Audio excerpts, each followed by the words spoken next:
Bismillahirrahmanirrahim. Assalamualaikum warahmatullahi wabarakatuh. Alhamdulillahirabbil alamin. Asyhadu an la ilaha illallah wa asyhadu anna Muhammadar Rasulullah. Allahumma salli ala sayyidina Muhammad wa ala ali sayyidina Muhammad. Amma ba'd. Pemirsa sahabat podcast Malabi Kemenak Mamuju, apa kabar? Ya, kembali bersama saya Haslawati di media informatif, edukatif, kreatif dan inspiratif. Dan seperti biasa sahabat Malabi, di program ini kami selalu menghadirkan narasumber untuk Anda, dan kali ini tamu spesial di tengah-tengah kita sudah hadir Al Ustaz Hardianto SOSI MSI. Assalamualaikum Pak Ustaz. Waalaikumsalam warahmatullahi wabarakatuh. Iya, kabarnya sehat? Alhamdulillah. Tabarakallah. Iya, tanpa ditanya pun sudah nampak dari rautnya. Ya, selalu nampak sikap ketawaduan. Masya Allah, subhanallah. Dan pemirsa, beliau ini adalah salah satu penyuluh yang terpilih menjadi ketua IPARI di periode kedua. Ustaz, setelah kemarin kita lakukan, IPARI melaksanakan yang namanya musda kedua, dan alhamdulillah Pak Ustaz terpilih sebagai ketua IPARI untuk periode berikutnya ya, Ustaz ya. Iya. Ya, dan kami dari tim dari podcast Malabi ini mengucapkan ya selamat dengan terpilihnya menjadi ketua IPARI. Masya Allah. Ya, Ustaz, di dalam kepemimpinan itu ataupun dalam hal apapun mesti memiliki yang namanya visi misi. Nah, kira-kira visi misinya seperti apa sih dalam pengurusan IPARI ini ke depan, Ustaz? Assalamualaikum warahmatullahi wabarakatuh. Waalaikumsalam warahmatullahi wabarakatuh. Ya, alhamdulillah wa syukurillah wa sholli ala rasulillah. Kita bersyukur kepada Allah Subhanahu wa taala atas segala nikmat dan karunia yang masih Allah pinjamkan kepada kita semua. Kemudian salawat dan salam senantiasa kita curahkan atas Nabi Allah Muhammad sallallahu alaihi wasallam,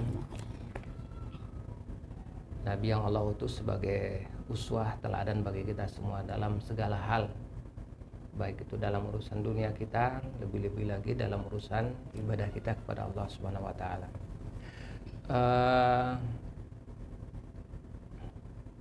Visi misi kami untuk menjalankan roda organisasi ini, Iya. kami berharap bahwa penyuluh agama Kabupaten Mamuju ini nantinya akan lebih baik lagi, Iya. lebih aktif lagi, dan menjadikan tugas penyuluh itu menjadi sesuatu yang bisa membawa masyarakat kita menjadi masyarakat yang malabi, sebagaimana slogan dari podcast kita ini. Iya, betul. Ya. Yang kemudian beberapa hal yang kita laksanakan nantinya, tentunya yang pertama kita inginkan adanya peningkatan kapasitas bagi para penyuluh kita. Para penyuluh. Yang kemudian melalui peningkatan kapasitas tersebut, ya, kinerja mereka, teman-teman kita ini lebih aktif lagi di tengah masyarakat kita dengan berbagai macam kegiatan yang akan dilaksanakan, ya, berdasarkan perkembangan teknologi yang ada. Iya. Iya. Terus Ustaz, kalau melihat ini IPARI yang periode pertama cukup bagus, ya walaupun memiliki kekurangan, tapi yang namanya kan langkah awal itu butuh pembelajaran Ustaz ya. Dan pembelajaran itu kita jadikan motivasi lah untuk kedepannya. Iya. Ustaz, jadi peran IPARI dalam konteks keagamaan di Indonesia terkhusus di Mamuju bagaimana ini Ustaz? Melihat pandangan kita ini Ustaz. Ya. Sebagaimana kita ketahui bahwa IPARI menjadi wadah bagi para penyuluh agama kita, terutama yang ada di Kabupaten Mamuju ini, bagaimana mereka menyatukan langkah untuk melakukan pembinaan keagamaan kepada masyarakat kita. Iya. Baik itu dari yang Muslim maupun dari yang non-Muslim itu sendiri. Ya, tentunya peran IPARI nantinya kita harapkan bisa menjadi wadah bagi mereka untuk menyatukan langkah. Menyatukan langkah. Sehingga ke depan pembinaan itu bisa lebih terstruktur, yang Iya. kemudian bisa diketahui oleh masyarakat bahwa penyuluh kita itu betul-betul melaksanakan tugas sebagaimana suatu hal yang selama ini mungkin disangsikan oleh beberapa orang. Iya. Tapi Ustaz dalam hal itu butuh program kan? Nah kira-kira prioritas program yang diprioritaskan yang utama itu apa sih Ustaz ke depannya? Sebagaimana saya katakan tadi bahwa melihat dari para penyuluh kita yang selama ini yang ada, yang mereka berangkat dari penyuluh non PNS yang memiliki latar belakang bermacam-macam, Iya. ya, latar belakang pendidikan, latar belakang yang mereka mungkin bukan background pendidikan keagamaan atau Iya. dari latar belakang pesantren atau apa. Nah, tetapi karena semangat mereka untuk melakukan pembinaan, Iya. yang kemudian mereka diangkat menjadi penyuluh, baik itu sebagai non PNS kemarin atau yang kemudian diangkat menjadi P3K. Nah, oleh karena itu, yang pertama yang kami akan lakukan adalah peningkatan kapasitas. Oh iya, betul, peningkatan kapasitas. Atau peningkatan kompetensi berkaitan dengan bagaimana cara kita melakukan pembinaan keagamaan pada masyarakat, ya, yang memiliki latar belakang bermacam-macam. Iya. Nah, Ya, terus Ustaz, inovasi yang akan dibawa dalam kepengurusan IPARI ini seperti apa? nah, kemudian yang paling sebagai upaya kita untuk melakukan perbedaan mungkin ke depan adalah bagaimana memanfaatkan media yang ada, Iya. ya, sarana yang media teknologi mungkin yang selama ini mungkin teman-teman bergerak. Kira-kira ke depannya membangun seperti apa lagi kerjasama ini yang hampir yang sedikit terpending selama ini? Itu karena faktor efisiensi anggaran dari instansi di sana sehingga terjadi sedikit kita break dulu. Tapi dengan adanya perencanaan Ustadz ini, kira-kira bagaimana lagi membangun kerjasama itu kembali Ustadz? Paling tidak, yang langkah pertama mungkin kita lakukan perencanaan pelaksanaan kegiatan dulu. Iya. Bagaimana kegiatan tersebut bisa terlaksana.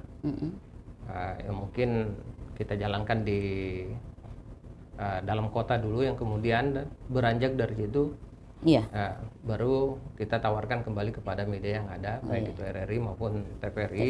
Ya, saya pikir mereka dengan berdiri sendirinya RRI Mamuju itu mereka sudah bisa lebih mudah untuk bergerak dan merencanakan, sehingga satu sama lain kita bisa berjalan dan bisa berkolaborasi dalam melakukan pembinaan. Iya, terus perencanaan Ustadz ada nggak untuk membangun atau meningkatkan sinergi anggota di IPARI? Ya. Apakah hanya melalui dengan kegiatan-kegiatan seperti itu? Atau ada hal lain? Ya, tentunya kita berharap ke depan melalui kegiatan bersama yang akan kita lakukan tersebut, semua unsur yang ada di IPARI ini sendiri akan kita berdayakan sesuai dengan porsi masing-masing. Betul. Ya, yang kemudian semoga saja orang-orang yang menginginkan pembinaan di masyarakat itu bisa lebih aktif lagi, bisa memberikan dukungan. Oh iya, Masya Allah. Iya, kita melirik lagi dengan periode pertama IPARI. Kayaknya butuh tantangan Ustadz ya.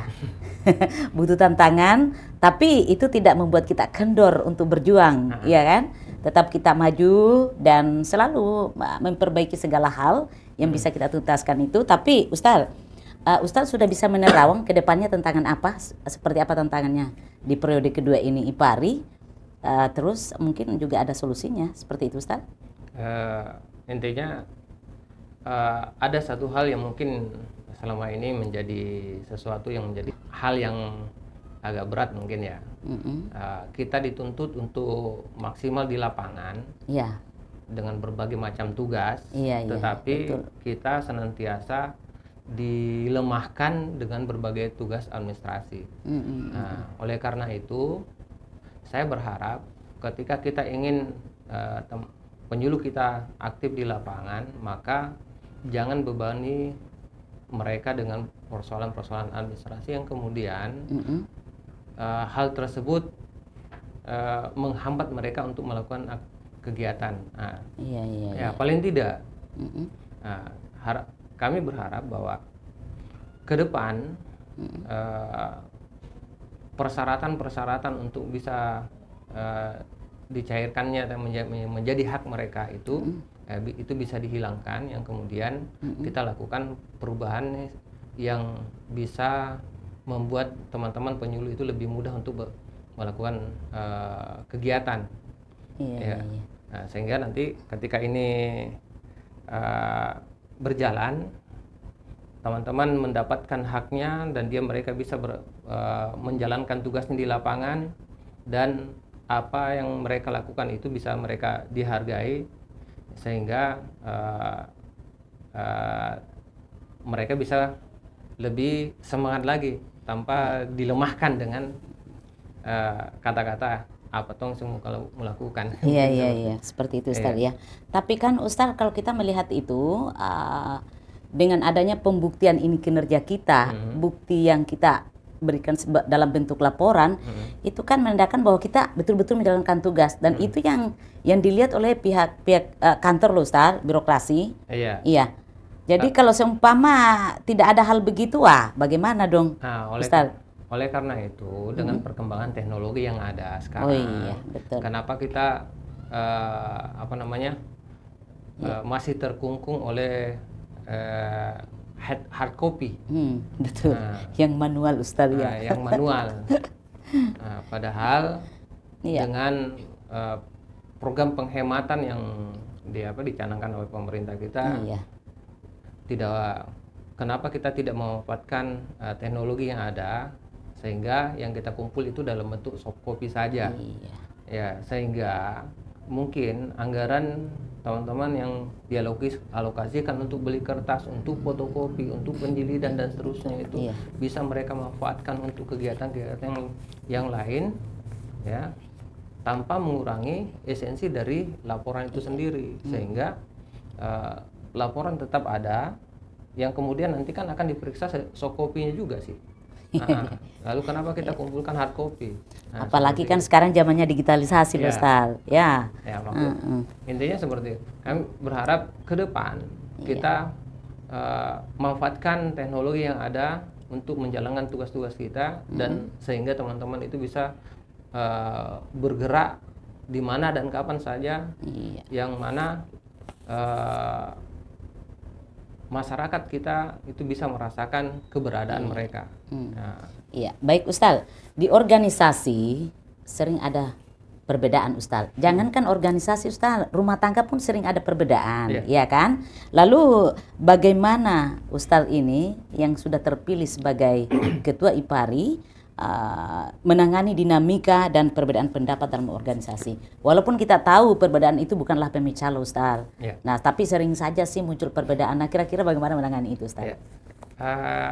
Saya sih punya prinsip bahwa kita buat perencanaan yang kemudian kita sepakati, dan kita berikan kesempatan pada mereka untuk melaksanakan rencana tersebut, yang kemudian kita bersama-sama pertanggungjawabkan, ya, dan kita lakukan bersama-sama dan dengan satu pegangan bahwa ini menjadi tanggung jawab kita bersama. Masya Allah, betul. Iya, Ustaz. Terus mengevaluasi ini keberhasilan program IPARI, kira-kira seperti apa ke depannya nih Ustaz? Kan ini kan kita baru memulai nih Ustaz, orang barulah jadi pemimpin di sini ya, di IPARI, organisasi IPARI. Jadi sudah bisa dirancang ke depannya, mengevaluasi keberhasilannya, apakah berhasil atau tidak? Bagaimana Ustaz? Intinya saya tidak banyak program mungkin yang akan kami usulkan, yang kami berharap program-program tersebut bisa langsung kelihatan hasilnya, dan kita berharap semoga saja para penentu kebijakan Ya. itu bisa mendukung ya program-program yang kita usulkan tersebut, yang kemudian nantinya dukungan tersebut baik dalam bentuk persetujuan atau nanti dalam bentuk tidak tidak membatasi ruang gerak kita. Betul. Nah, seperti itu. Iya. Nah, Terus Ustaz, apa mekanisme akuntabilitas yang akan diterapkan nanti dalam kepengurusan ini, kepengurusan IPARI? Yang jelas, yang sebagaimana yang dipertanyakan teman-teman kemarin berkaitan persoalan pertanggungjawaban, tentunya kami berharap bahwa apapun yang kita lakukan itu semuanya punya bukti, bukti pengeluaran pertanggungjawaban dari apapun yang kita keluarkan. Dana mungkin karena kita ada dana yang mungkin dari anggaran yang kita miliki, tentunya semua pengeluaran tersebut akan kita pertanggungjawabkan sesuai dengan kesepakatan kita bersama. Iya, subhanallah, luar biasa ini bincang-bincang kita Pak Ustadz. Yang jelasnya apa yang sudah disampaikan Pak Ustadz ini tadi, mudah-mudahan kedepannya bisa terlaksana dengan baik sehingga menghasilkan menghasilkan hal yang baik juga, insya Allah ya Ustadz ya. Iya, yang namanya perencanaan butuh loh Ustadz. Iya, dan itu merupakan cita-citanya kita ya. Cita-cita adalah doa juga ya Ustadz ya. Iya, baik Ustadz. Terima kasih dengan waktunya sudah mampir ke studio ini perdana kali ya Ustadz. Iya. Oh iya. Insya Allah di lain waktu kita akan bersua lagi mungkin di tema yang lain Ustaz. Iya, sekali lagi terima kasih dan kiranya di studio dan pemirsa, sampai di sini perjumpaan kita di bincang-bincang podcast Malak Bikmanak Memuju. Saya Hasalwati segera undur diri. Salam pisah. Wassalamualaikum warahmatullahi wabarakatuh. Waalaikumsalam warahmatullahi wabarakatuh.